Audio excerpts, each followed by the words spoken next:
இந்த எண்ணம் சொல்கிறது தான் இந்த உலகம்.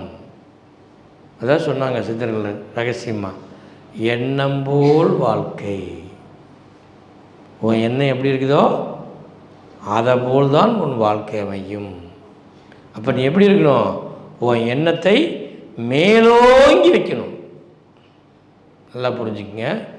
உங்கள் லைஃப்பில் இவ்வளோ வரைக்கும் எப்படி இருந்தால் சரி, உங்கள் எண்ணத்தை கீழ்த்தரம் இல்லாமல் மேலோக்கி வைக்கணும், மேலோடமாக வைக்கணும்.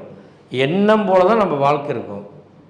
நம்ம எப்படி எண்ணத்தை உயர்த்துறோமோ அப்படி நம்ம உயர்வோம்.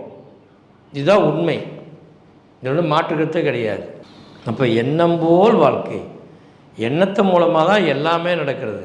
நான் ஜெயிச்சிருவேன், நான் ஆரோக்கியமாயிருவேன், நான் அற்புதமாக இருப்பேன், நான் ஆனந்தமாக இருப்பேன், நான் சிறப்பாக இருப்பேன், நான் மகிழ்ச்சியாக இருப்பேன், நான் என்ன வேணால் சாதிப்பேன், நான் எப்படி வேணாலும் செய்வேன், எதை வேணால் செய்வேன் அப்படிங்கிற உனக்குள்ளே எப்போ மேலோங்கி வருதோ அப்போயே நீ வளர்றேன்னு அர்த்தம்.